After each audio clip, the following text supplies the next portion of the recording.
একাদশী সংকল্প মন্ত্র একাদশ নিরাহার, যারা নিরাহার থাকবে না তারা উচ্চারণ করবে না।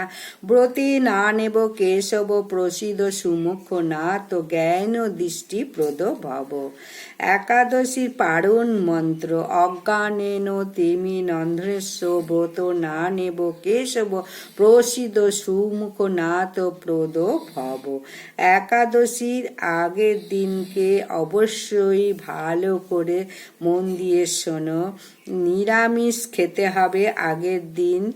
তারপরে মাথা ঘষে নাও, নখ চুল কাটার দরকার হলে করো, না হলে করো না। একাদশীর দিন অবশ্যই যারা নির্জলা থাকতে পারবে তারা নির্জলা করো, তাদের কিছু বলবো না। যারা কিছু নেবে তারা কি নেবে, তারা শরবত নেবে, জল নেবে, ফল নেবে এবং সাবুও নিতে পারো। সাবুর যে কোনো পদ করে খেতে পারো।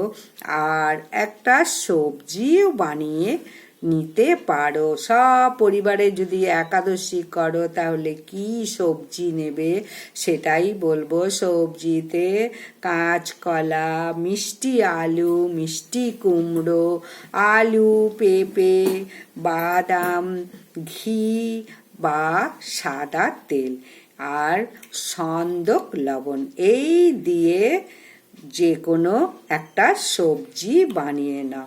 বিট লবণও নেবে না, সাদা লবণও নেবে না, প্লেন যে সন্দক লবণ পাওয়া যায় সেই সন্দক লবণ দিয়ে সবজি বানাও। এই সবজি বানিয়ে 2-3 সারা দিনে নাও। কারণ সংসারী মানুষ সবাই নির্জলাই থাকতে পারবে না, তাই সেটা বুঝতে হবে প্রত্যেকে। সব সময় আমরা কি মঠ মন্দির ইস্কনে বাস করছি, তাই প্রত্যেকে নির্জলা আমরা রাখবো না। অসংখ্য কাজ থাকে সংসারে, সেই কাজ সেরে নির্জলা একাদশী করা প্রত্যেকের সম্ভব নয়। তাই এইসব জিনিসগুলো নাও। সাবু, ফল এসব নিতে পারো। কোনো মিষ্টি কিন্তু নেবে না। যেসব মিষ্টি হয় তাতে আটা থাকে, চালের গুঁড়ো থাকে, তাই কখনো দোকানের মিষ্টি কিন্তু নেবে না। বাড়িতে যদি মিষ্টি বানিয়ে নিতে পারো সেটা করে নিতে পারো, দুধ এনে ছানা কাটিয়ে। আর অনেকেই বলো সামা চাল খাওয়া যাবে কিনা, ডালিয়া খাওয়া যাবে কিনা, এগুলো কিন্তু একদমই খাওয়া যাবে না। এগুলো কিন্তু সমস্ত রবি শস্যের জিনিস, তাই কখনো এগুলো ভুলেও খাবে না। এতে কিন্তু পাপ থাকে, তাই কখনো এই সময় মানে শ্যামা চাল, ডালিয়া এসব খাবে না। এতে কিন্তু অনেক সময় চালের খুদ মিশিয়ে দেয় অনেক সময়। তাই কারণ ভাঙা চালের দামটা কম, শ্যামা চালের দাম অনেক বেশি, তাই আজকাল সমস্ত কিছুতেই ভেজাল। এসব খেলে কিন্তু মহা পাপ হয়ে যাবে, তাই খুব সাবধান, এগুলো না খাওয়াই উচিত। তাহলে একাদশীর দিন আগের দিনকে অবশ্যই দাঁত মেজে নাও, পরিষ্কার ব্রাশে করে দাঁত মেজে নিয়ে তারপরের দিনকে কোনো দাঁত ব্রাশ করবে না। যদি রক্তক্ষরণ হয় দাঁত ব্রাশ করতে গিয়ে তাহলে কিন্তু একাদশীর উপবাসে অবশ্যই পাপ লাগবে বা অপরাধ হবে। তাই কখনো একাদশীর দিন দাঁত ব্রাশ করবে না।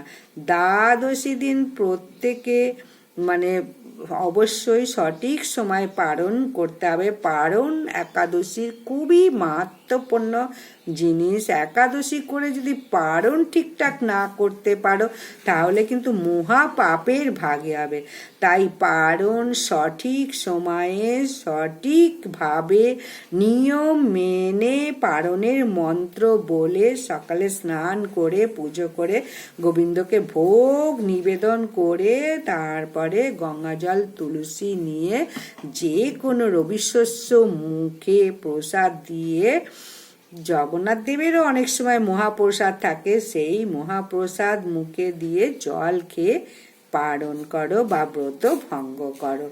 এরপরে শস্য দানা যা খুশি খেতে পারো, তবে আমিষ খেও না। এই দিনকেও কিন্তু পারণের দিনও আমিষ খাবে না।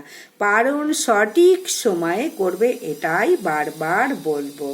প্রত্যেককে বলি একাদশী করতে।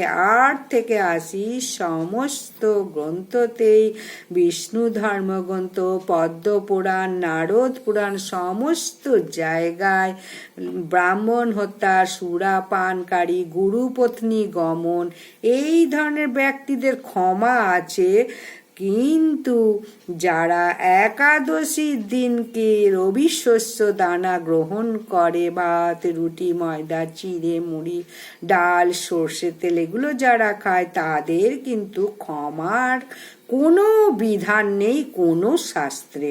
তাই একাদশী প্রত্যেকের করা দরকার। আর এই পাপ মোচনী একাদশী, ছোট বড় কিছু না কিছু তো পাপ করেছই, তাই অবশ্যই পাপ মোচন একাদশী করলে সমস্ত পাপ মুক্ত হবে। এই ব্রত যদি না করো তাহলে কিন্তু জীবন বৃথা হয়ে যাবে। পবিত্র ব্রত, শ্রেষ্ঠ ব্রত।